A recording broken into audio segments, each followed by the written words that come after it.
Hello everyone and welcome to my channel. स्वागत है आपका फिर से एक नए वीडियो में। मेरा नाम है शुभजीत और हम ऑब्वियसली बात करेंगे डायनासोर्स के बारे में। तो खबर यह है कि नेटफ्लिक्स पर जुरासिक वर्ल्ड कैंप क्रिटेशियस का सीजन 4 रिलीज हो चुका है और मैंने उसे पूरा देख भी लिया है। इसीलिए आज के वीडियो में हम उसके बारे में कुछ बातें डिस्कस करेंगे। मैं कोई प्रोफेशनल फिल्म रिव्यूअर नहीं हूं और ये कोई रिव्यू भी नहीं है इसमें, क्योंकि ये शो डायनासोर्स के बारे में है तो इसीलिए हम उसके बारे में कुछ चीजें बस डिस्कस करेंगे। ध्यान रखना कि इस वीडियो में दिल दहला देने वाले और धरती हिला देने वाले स्पॉयलर्स होने वाले हैं। इसीलिए मैं ये रेकमेंड करूंगा कि आप पहले सीजन 4 देख लीजिए, उसके बाद मेरा वीडियो देखिए। पर अगर आपको स्पॉइलर से कोई फर्क नहीं पड़ता तो आप वीडियो को जरूर कंटिन्यू कीजिए। तो चलिए शुरू करते हैं।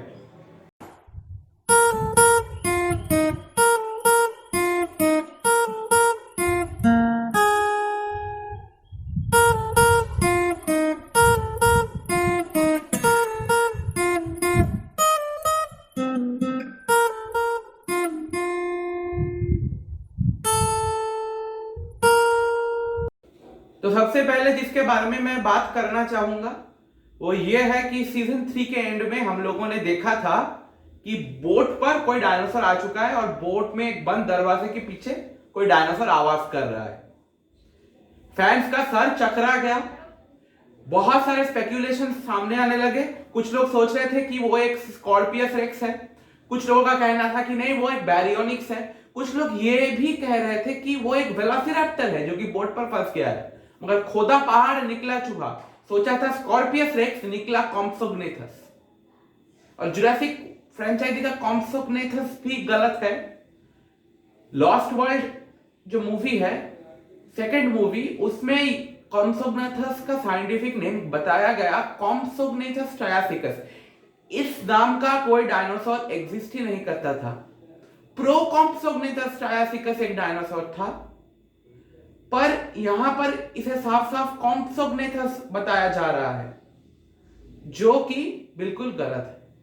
और यह भी गलत बात है कि इसके पास फेदर्स नहीं है, पर जो भी हो ये जेनेटिकली बनाया हुआ क्रीचर है इसीलिए अलग दिखता है, चलो मान लिया। फिर आता है मोसासॉरस का सीन। ये सीन मुझे काफी अच्छा लगा। ये बिल्कुल जॉर्ज मूवी जैसा फीलिंग दे रहा था जब मोसासॉरस बोट के पीछे पीछे आ रहा था। पर जुरासिक फ्रेंचाइजी का मोसासॉरस का डिजाइन मुझे बिल्कुल पसंद नहीं है। इसका कारण मैंने पहले भी मोसासॉरस वाले वीडियो में बताया है, उसके बारे में हम यहां पर ज्यादा बात नहीं करेंगे।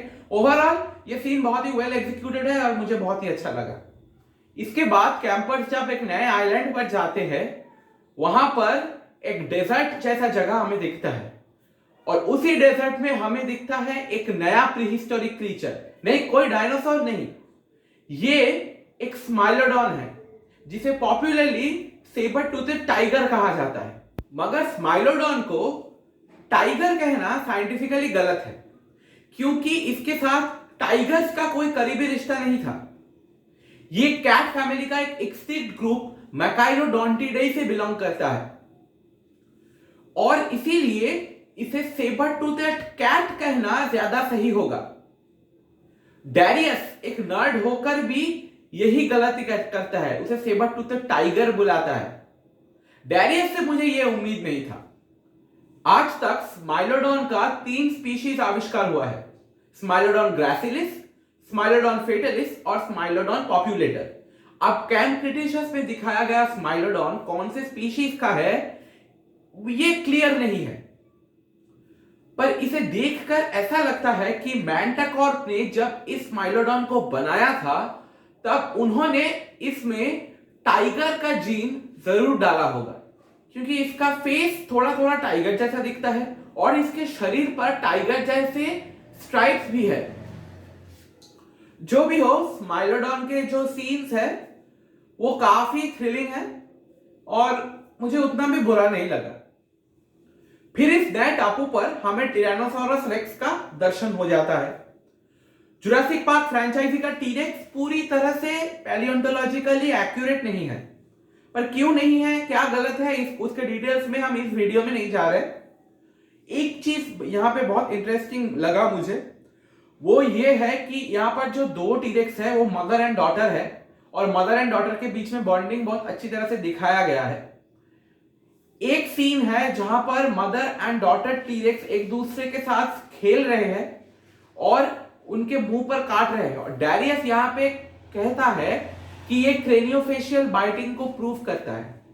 अब ये क्रेनियोफेशियल बाइटिंग क्या है? वो ये है कि कुछ टीरेक्स के फॉसिल स्कल्स ऐसे मिले हैं जहां पर स्कल के ऊपर दूसरे टीरेक्स के काटने का दाग है। पैलियोंटोलॉजिस्ट का मानना है कि टीरेक्स एक दूसरे के बीच में लड़ते समय ऐसे काटते थे एक दूसरे के मुंह पर, चाहे वो लड़ाई टेरिटोरी के लिए हो सकता है या फिर बेटिंग सीजन के समय डोमिनेंस के लिए। पर यहां पर एक बहुत ही इंटरेस्टिंग इंटरप्रिटेशन दिया गया है कि टीरेक्स एक दूसरे के साथ बॉन्डिंग करते समय प्यार से एक दूसरे के मुंह पर काट रहे हैं। मदर टीरेक्स और डॉटर टीरेक्स के बीच में बॉन्डिंग और भी अच्छे से दिखता है जब मदर टीरेक्स डॉटर टीरेक्स को पहले खाने देती है और फिर जब वो इंजर हो जाती है तब खाना लाकर उसे देती है। मैंटाकॉर्प के बदमाश लोग टीरेक्स के खाने में कुछ सप्लीमेंट्स मिला देते हैं, और ये सप्लीमेंट्स दो काम करते हैं। एक तो वो टीरेक्स के शरीर में ज्यादा एड्रेनलिन हार्मोन प्रोड्यूस करता है जिसके वजह से दोनों टीरेक्स ज्यादा एग्रेसिव हो जाते हैं, और दूसरा काम ये करता है कि वो टीरेक्स के शरीर में जो पेन रिसेप्टर्स है यानी कि दर्द महसूस करने के लिए जो नर्व्स है उनको इनएक्टिव कर देते हैं। इसीलिए वो दोनों टीरेक्स एक दूसरे के साथ लड़ने लगते हैं और बेबी टीरेक्स मतलब डॉटर टीरेक्स इंजर्ड हो जाती है, जो कि बहुत दुख की बात है। फिर हमें यह जानने को मिलता है कि इस आइलैंड पर एक बर्फीली जगह भी है और एक बेचारा केंट्रोसॉरस किसी तरह से उस बर्फीली जगह में फंस गया है। केंट्रोसॉरस असल में स्टेगोसॉर फैमिली का एक डायनासोर है।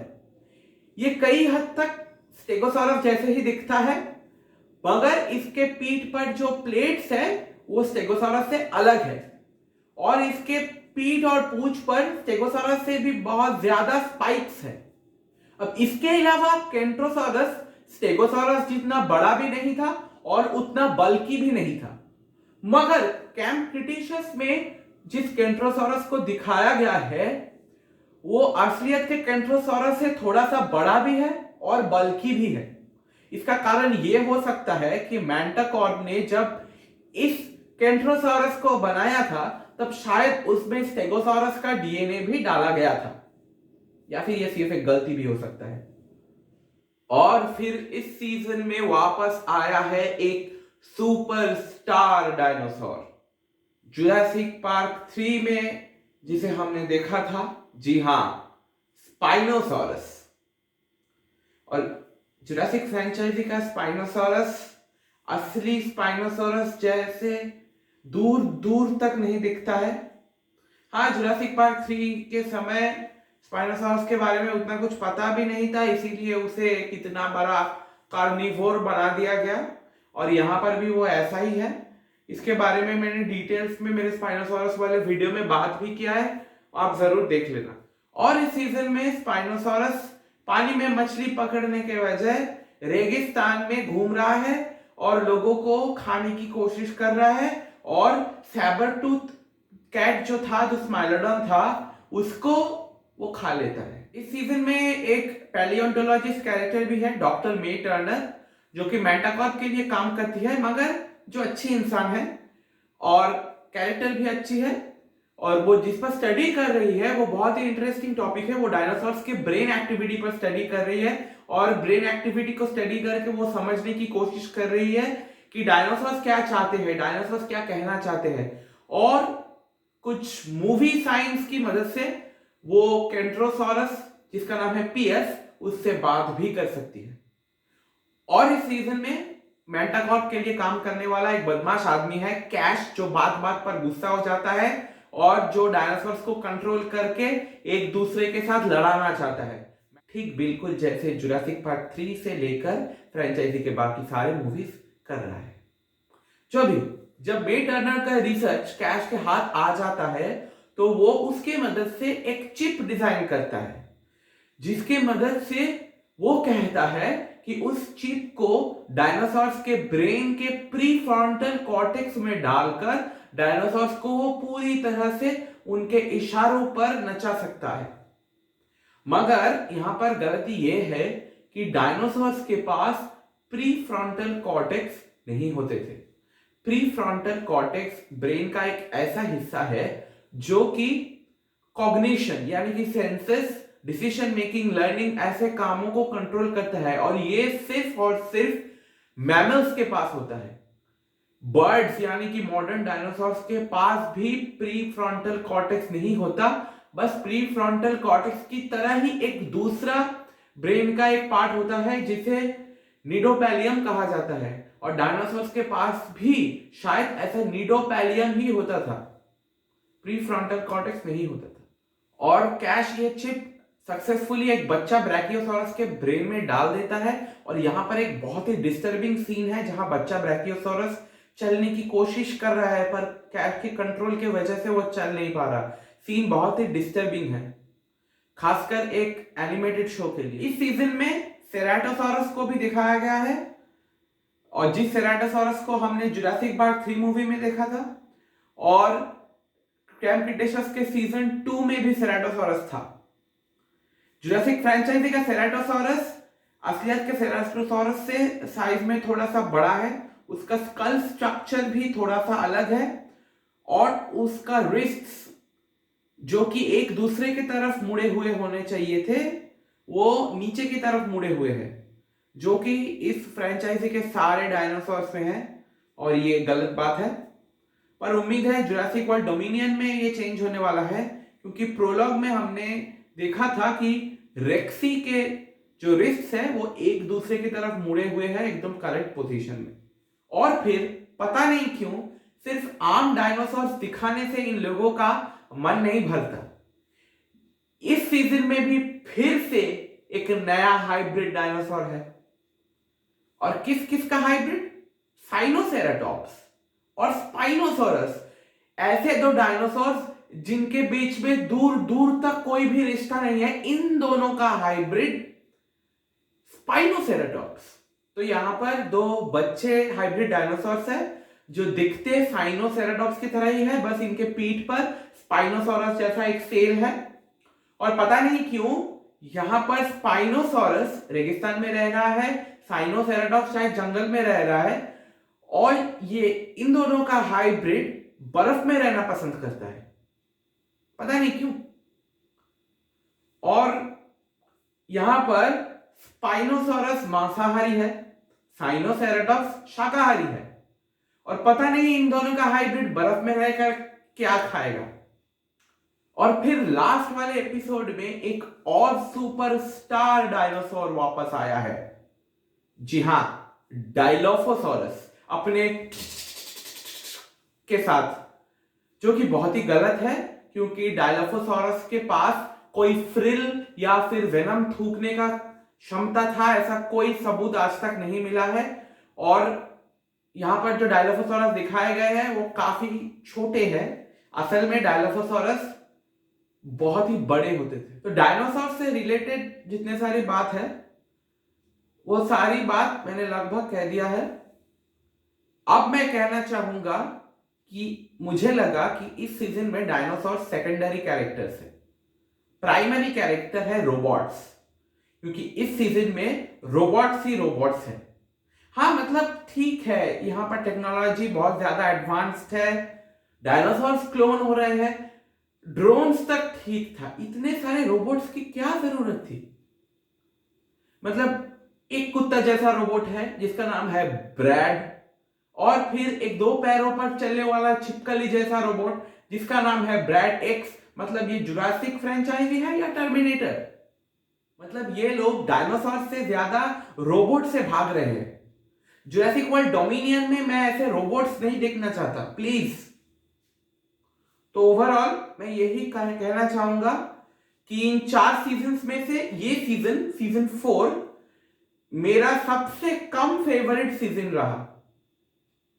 हाँ, कुछ कुछ सीक्वेंसेस इंटरेस्टिंग है, कुछ कुछ अच्छी चीज भी है, मगर ओवरऑल ये बाकी सीजन्स की तरह उतना अच्छा नहीं है।